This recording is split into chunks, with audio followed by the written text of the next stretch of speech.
So one of the things that I wanted to do as STGA president was I wanted to see if there was somebody that was that I could maybe make a difference, whether it was a Hall of Fame or some other type of award or a nomination of sorts. And realizing that Chris was not too new to 50 and eligible, but it was a no-brainer for me to nominate Chris. There's a list of accomplishments that Tom listed off and is there, but Chris is, well, first off, Chris being from kind of a known now hotbed of Wessington Springs, per capita might have more accomplishments than any other golf city in the state. But I've known Chris for probably close to 20 years now. And the first things that I heard about Chris before I knew Chris or had even met him is that I heard he was a good athlete and he had been a good athlete in multiple sports, that he was a great golfer but was just kind of getting started contending, competing, and focusing on golf, and that he hit it really far. And all of those things came true very quickly. The win at Minnehaha in 2010 kind of put Chris Long's name on the map. And you know, before that, I think he was playing, but maybe was doing other things. And all of a sudden, it was kind of Chris is here to stay, and it was going to be trouble winning events if Chris was playing. So that event was notable for a few reasons. It was before the renovation of Minnehaha. There was a Monday finish, which I think is still the only state amateur finish we've had on a Monday finish. So you overcame a lot of obstacles that week to winning your first title and doing it in that fashion at the state amateur. So there's a couple things that I think about when I think of Chris, now having gotten to know him for the last almost 20 years. He's a great competitor. As Tom mentioned, he now has 7 state championships. That's 8. 8 as we'll make adjustments. He's put up a dry erase board out there. You know, that's the better way to do it. Yeah, he's still winning. Bottom line, he's still winning. Won last weekend in the Mid-Am division, no less, and was finished up runner-up in a playoff at the Mid-Am in Aberdeen earlier this year. So he's still winning, still competing. He's a great player with a great swing. The 2 USGA championships that he qualified for are tremendous achievements. I think the highlight of all of your wins, runner-ups, and golf accomplishments and achievements is the 2010 state amateur at Minnehaha. But what I even think more so when I think about Chris is that he is a great guy who is someone that has the time and gives you the attention when you see him. He has that for everybody that he meets at these events. So it's not, he's known across the state and universally liked across the state, but that is the thing that I think about Chris. Amongst his golf achievements and his ability and his competitiveness is how he greets every person and gives them his focus and attention when he sees them and makes them feel important. So those are the things that makes a difference in a room like this. So with that, I want to introduce my friend and newest Hall of Fame inductee, Chris Long.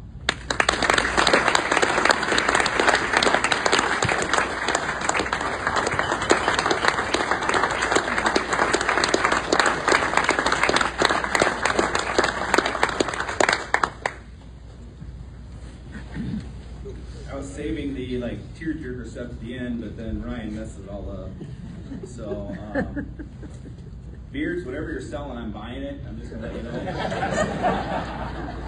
So if you got something to sell, we'll meet out in the hallway afterwards. I'm gonna buy a bunch of it. Thanks, Ryan, for the introduction and nomination. I've enjoyed our friendship. Mine's pretty verbatim here, so I apologize. I'm not gonna probably do a lot of ad-libbing, but I kind of spent a lot of time on this. But I appreciate how you genuinely care for the game and the South Dakota Golf Association, so appreciate that. I'd be remiss if I did not state this by acknowledging what most people think about or associate with me when my name is mentioned in golf, and it's how much better my wife is looking than I am. We all know that's true. The joke there is the driver. If you've been around me before, everyone laughs about it. I have a 2008 Cobra driver that has been in the bag for every single South Dakota Golf Association win or runner-up.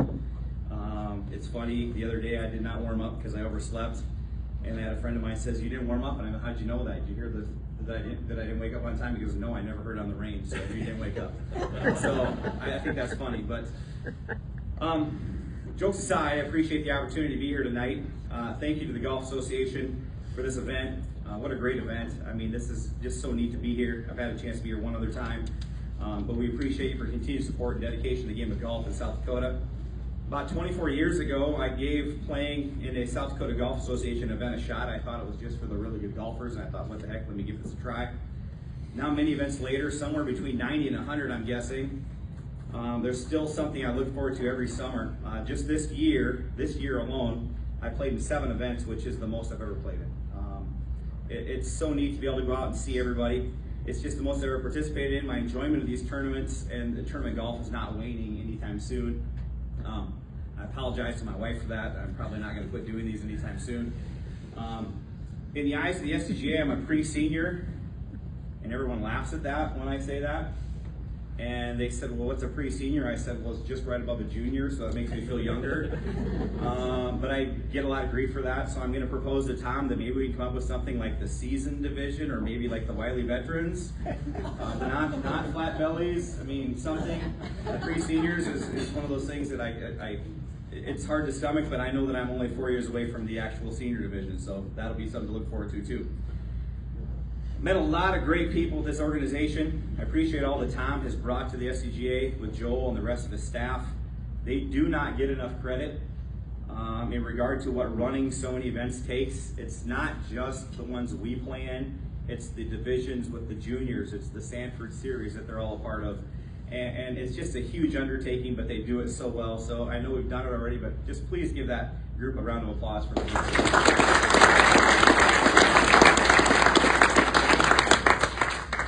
thanks to the SCGA Board of Directors for all their efforts. I know a lot of them. These ladies and gentlemen dedicate and volunteer their time and efforts to grow the game, and that's what it's all about, is getting everybody introduced to it, and the young kids as well, along with Julie and her organization. They don't get thanked for that time and energy. It seems like the SCGA continues to have a vision that brings more and more participants, and I appreciate their efforts to grow the game. So thank you for the board and for Tom and Joel and their group.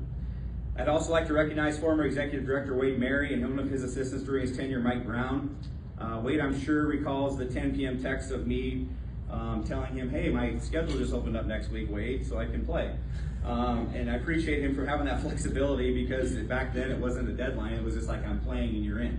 And I would hand him the check on the first tee that I was going to play. Tom probably realized this, because I've done that a couple times to him too, but I've understood that I need to be a little more responsible, so I'm working on that part.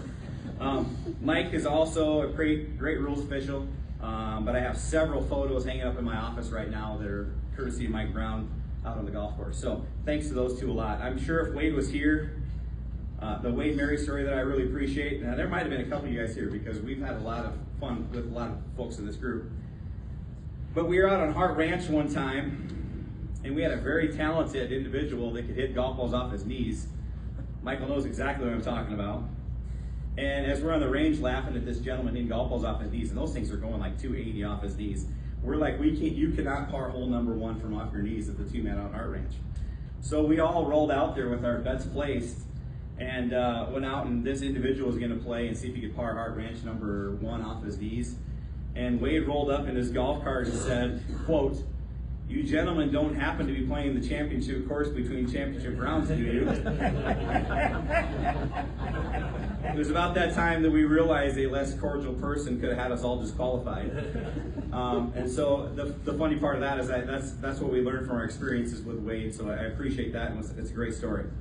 I would like to, again, thank all of my partners over the years that carried me through events, and team events. Shannon Johnson, Krista Sabers put up with me in the mixed team events. Pete Wilson, Duff Bobber, Ryan Messick, Tad Leistico, Ryan Janza, my son Cooper. Most recently, Tom Carlson got to witness my putting ineptitudes, mixed with profound moments of luck. Somehow we managed to win a couple of those events. I'm not figuring that one out very sure. I cannot go without mentioning Matty J. Him and I played a lot of tournaments together. I talked to him the other day. He says, "Chris, make sure you mention we never won a tournament on Saturday. We lost a bunch of them on Saturday night." Nothing more true than that with Matty J. Bless his heart, he's not here. But there was plenty Saturday nights that we probably, if we had a do-over, we might have been a little more competitive the next day. The game of golf has given me way more than I can give back, except from a financial standpoint. I've given a lot of that, and I'm not getting that back anytime soon. Pretty sure most of you feel that way. My wife always laughs. I come from a tournament, I win. She says, "How'd you do?" "Yeah, good, we won." "How much money did you make?" "Nothing, gift certificates." She said, "Gift certificates?" I try to make sure she's got a pair of shoes or maybe a golf skirt involved with that, but that's basically what it comes down to. But it's not about that. It's about the camaraderie and the time we get to have together. I can honestly say that I've never had what I would call a bad experience on a golf course. I've met people from all over the world, different ages, skill levels, enjoyed every moment of these experiences. It wasn't that long ago that I couldn't help but identify my self-worth on certain days about how my round went. Julie mentioned that earlier. Thankfully, as I've gotten older, I've been able to realize that golf is perfectly imperfect. It stood the test of time because it's impossible to perfect. It will never be mastered. It will never be entirely perfect. But once in a while, you do find perfection, and that's what brings you back. Chasing the perfect shot, and I admit it, I'm hooked, which a lot of you are. I'd be remiss if I did not bring up the Springs Country Club that just came up a little bit earlier in Springs, Wessington Springs. I'm 100% confident that if I didn't grow up there, have the access to that course that I did, met the people I did, I would not be here. So many great memories playing in the SCC, and it's a home course for many great players, including, in my opinion, future Hall of Famer Michael Keaton, his dad Larry, brother Mark, Galen Vavra, his brother Greg, Dustin Kruger, he was the guy that was on the D's thing out at Hart Ranch, and many more. It was a great place to grow up. An odd fact, I've only been a member of 9-hole courses in my life. I've never been a member of an 18-hole course. So I guess one thing you say about golf is if you can't probably make an excuse about your facilities or where you grow up. I've only played 9-hole courses. I've only been a member of 9-hole courses, and thank goodness for 9-hole courses in the world in South Dakota. So just a fun fact. I've looked at the Hall of Fame list and played golf with no less than 10 inductees at one time or another.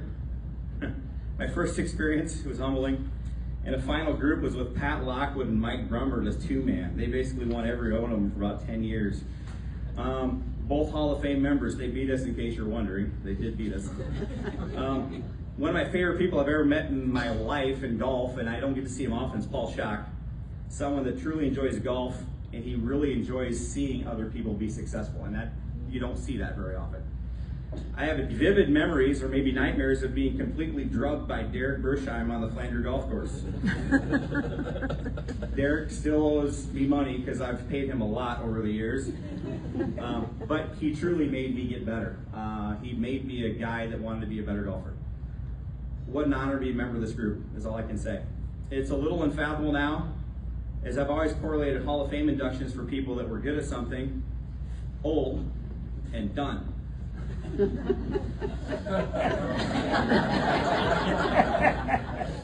I sometimes occasionally check the good at something box, undoubtedly check the old box, but truly hope that my best golf is somehow still ahead of me.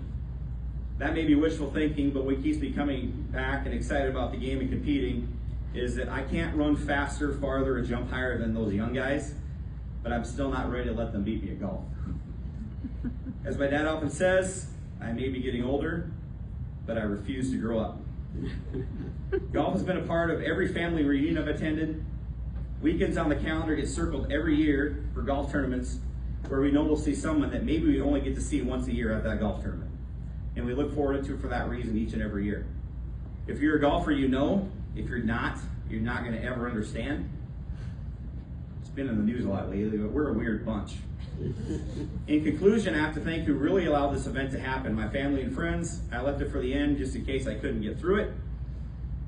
Thanks to my golf friends. There's a ton here tonight. I mean, I'm not going to mention you all, but I appreciate you all. It's not the golf that brings me back to these events. I like to compete, but it's the experiences we've shared, friendships I've had with you all. So appreciate that. Okay. In case somebody has to read this for me, that's okay. Mom and Dad. Well, sorry. Thanks to my friends and family that were able to come tonight.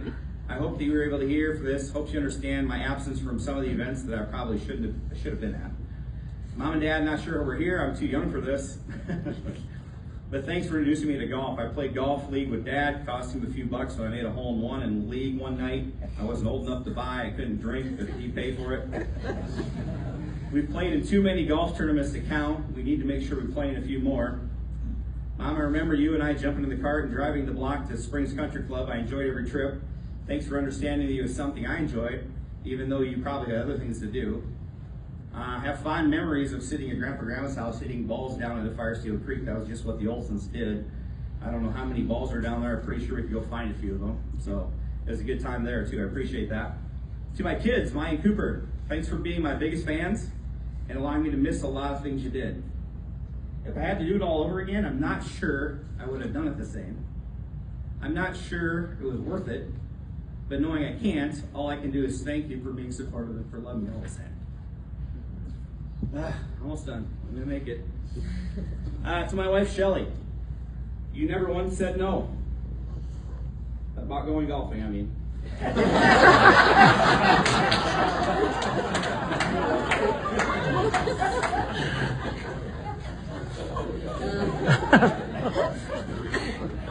There were a lot of times you strongly insinuated it, but always allowed me to chase around the stupid white ball to all ends of the state, to Utah, to New Jersey, to Arizona, and a lot of places in between. I've missed weddings, reunions, birthday parties, about any event you can name because I was on a golf course competing somewhere. I'm sure you wish you had $1 for every time you had to answer he's golfing to the question of where's Chris at. Thank you for continuing to do that and for being the person that made it all work. Finally, I'm really okay with admitting that my priorities are not straight when it comes to golf and life, especially when it comes to the amount of time I've dedicated to doing it. But there's one stance I've always taken and one goal I've always had. It's that if you're gonna do something, give it your best, do it the best you possibly can. Tom and the SCGA, I hope you don't mind, but I don't plan on being done anytime soon. It's too much fun. You're in the budget. All right, I appreciate that. It's too much fun. Thank you for this event and this honor. Thank you for joining us tonight. Congratulations to the other 2 inductees and to all the Golf of the Year recipients and other award winners. Very well deserved. You're not doing it wrong if you're on the golf course. I promise you, you're not doing it wrong if you're on the golf course. Thank you again. Have a great evening, and I really appreciate this honor. Thank you.